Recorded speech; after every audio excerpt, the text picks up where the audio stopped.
Namasté les divines et les divins. Nous voici à nouveau réunis pour cette nouvelle horoscope pour la semaine du 24 mai, la dernière semaine du mois de mai, par conséquent. Donc, comme d'habitude, un grand merci aux nouveaux abonnés, à tous ceux qui ont partagé, ceux qui ont liké. Merci aussi pour vos commentaires. Pas mal de questions cette semaine, donc j'ai fait mon mieux pour y répondre. Un petit coucou encore pour l'international, puisque nous avons Liliane aux Pays-Bas qui nous a rejoint. Donc bienvenue à elle et encore merci pour son soutien. Sinon, cette semaine, bon, je me suis un petit peu lâché, donc j'ai pris pas mal de jeux de cartes et d'oracles. Hein, donc comme d'habitude, vous aurez votre opposé polaire, hein, celui qui est en face de vous. Comment dire, si par exemple votre signe principal ou votre ascendant ne parle pas, hein, par ce que je vais vous dire, vous pouvez toujours aller voir votre signe polaire. Donc aussi une petite rectification. Merci à Étoile Miller, si j'espère que je prononce bien. Où j'ai fait une petite erreur pour les balances, c'était le bélier, le signe opposé. Et non, je crois que j'avais dit Capricorne. Donc, toutes mes excuses pour cette erreur d'inattention. Donc pour cette semaine, dans pas mal de signes, on parle de renaissance, de renouveau, de nouveau départ. Donc je pense que les énergies, même si pas mal d'entre vous sont assez fatigués, et ça c'est bon, je pense que c'est l'ambiance énergétique du moment, mais pas spécialement de ce qui se passe dans le monde, mais bon, de l'évolution de tout ce qui nous entoure, l'univers, etc. Pour ceux qui y croient. Donc cette semaine, je me suis servi de l'oracle des esprits des animaux, toujours et le fameux tarot onirique que j'adore de plus en plus.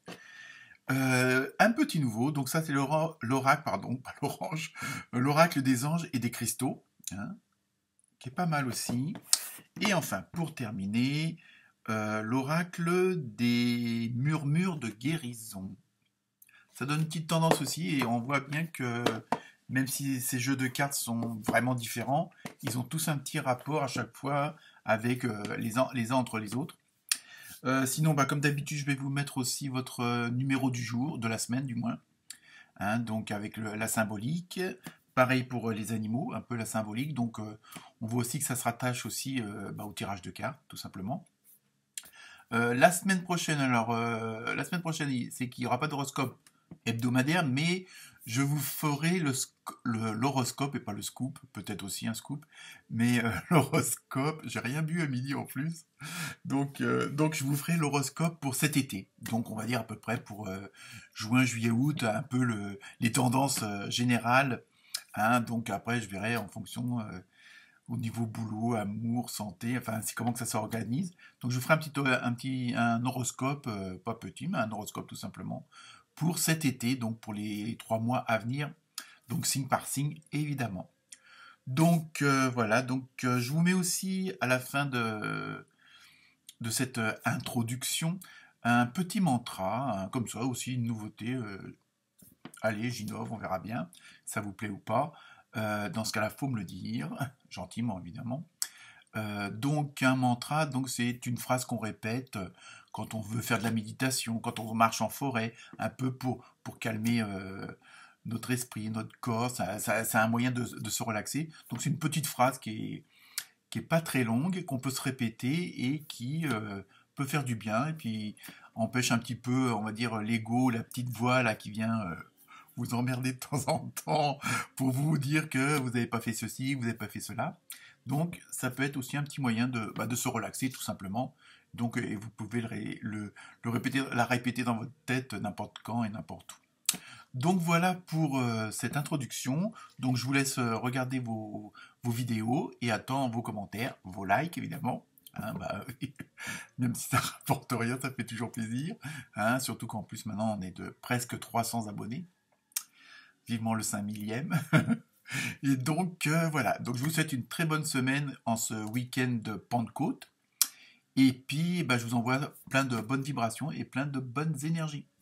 Namasté.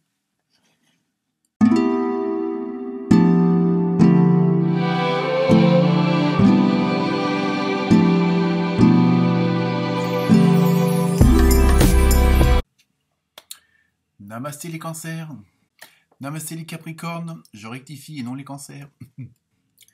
Alors, cette semaine, donc votre signe opposé, c'est toujours le cancer, il est toujours à la même place. En numérologie, vous avez eu le 1, donc c'est tout ce qui est commencement de quelque chose, hein, le début de quelque chose, que ce soit un dossier, quelqu'un, quelqu'une. Il y a aussi ça symbolise aussi tout ce qui est l'ambition, la maîtrise de ce que vous faites, de ce que vous dites. Hein. Il y a ce côté dans la maîtrise dans le sens où vous avez les connaissances pour, vous avez les informations pour. Donc, bon, il y a un besoin de changement. Donc, on va voir avec les autres cartes si on est dans la même direction. Pour les animaux sauvages, vous avez eu un super beau lion, hein, le roi des animaux. Donc là, il y a ce côté de la force tranquille, de la vigilance, mais aussi de la générosité. Oui, ça peut paraître bizarre, mais c'est comme ça. Et donc, ça va être une semaine quand même assez tournée vers... il y a beaucoup de dynamique en ce moment avec ce côté de changement, de nouveauté, de remettre certaines choses au goût du jour, de transformer déjà ce qui est déjà en acquis, mais de le transformer pour les mettre dans une nouvelle dynamique et pour que ça soit encore meilleur pour vous. Hein. Donc ça va être un peu ça cette semaine pour vous les Capricornes. Donc avec le tarot onirique, vous avez eu le 5 de coupe et vous avez eu l'étoile. Donc bon signe on va dire. Donc pour vous, cette semaine, il y a pas mal d'espoir. En même temps, il y a une dynamique, on va dire, il y a beaucoup de sensibilité, beaucoup d'amour, beaucoup un peu ce côté-là.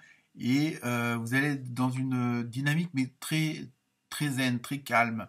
Hein. Vous avez, comme si vous vouliez mettre un petit peu l'esprit au repos.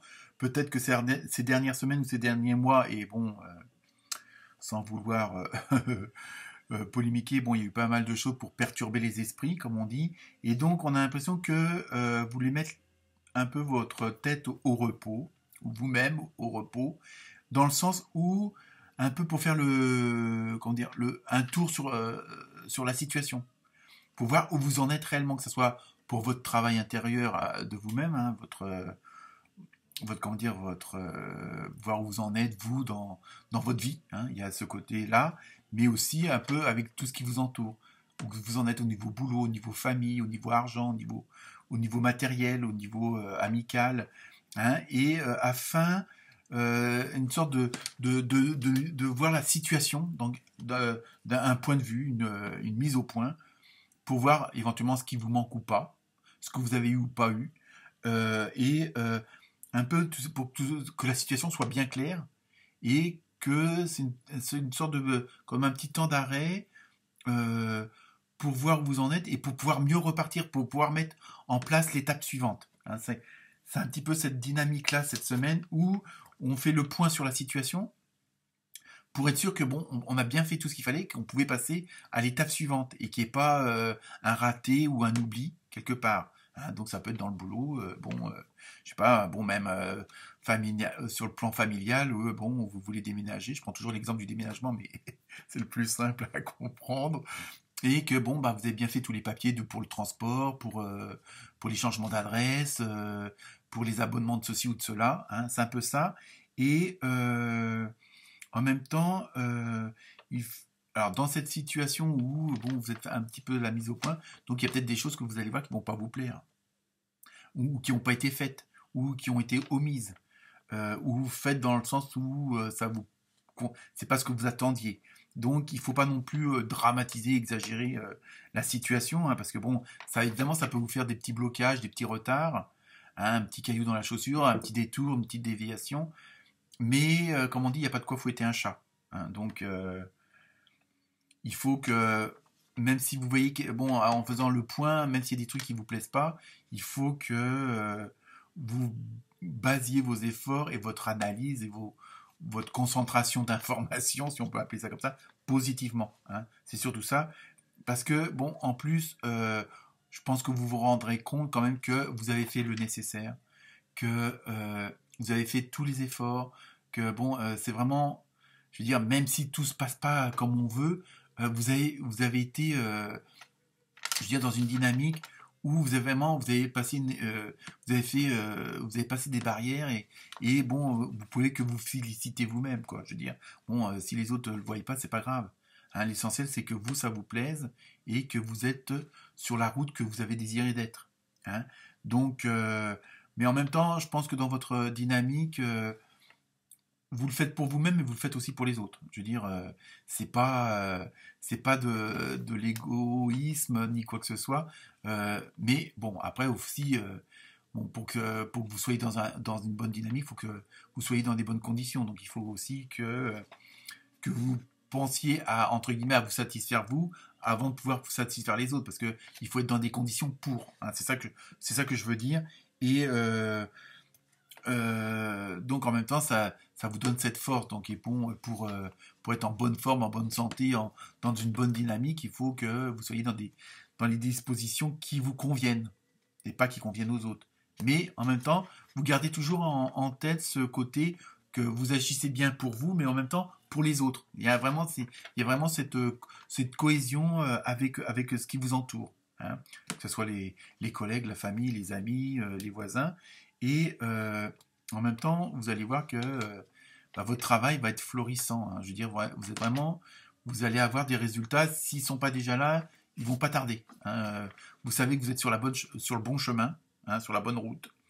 Et mais il faut aussi que, comment dire, dans le calme là qu'on vous suggère un petit peu le temps de recul que vous prenez pour analyser la situation, c'est peut-être aussi en même temps pour récupérer parce que vous avez donné beaucoup de votre personne, hein, donc automatiquement il y a de l'énergie qui est partie et on ne recharge pas forcément tout de suite ses batteries, hein, que ce soit par des loisirs, par des promenades en forêt, par la nourriture tout simplement. Donc il faut aussi prendre soin de vous pour pouvoir aussi vous occuper des autres. Hein. C'est ça, il y a pas, c'est pas d'histoire de l'égoïsme, mais bon, c'est comme ça. Et donc ça rejoint bien la carte que j'ai tirée pour les anges et les cristaux, où vous avez eu le jade, très belle carte. En plus le vert, l'espoir, tout quoi. Le bien-être, hein, ça s'intitule, et vous retrouverez santé et bien-être. Donc voilà, donc c'est pour ça que cette fameuse pause, cette fameuse un petit peu de temps mort est nécessaire pour vous et pour les autres. Hein. Donc, et en plus, ça a été confirmé par la dernière carte de l'oracle murmures, je l'ai dit. Bon, c'est la fin de la journée, c'est normal. De guérison, et donc qui est dormir. Donc vous voyez, hein, même si c'est des jeux différents, ils sont bien en corrélation. Donc prenez soin de vous et vous allez encore avoir plus de satisfaction dans les semaines et jours à venir. Je l'espère pour vous en tout cas. Namasté les Capricornes.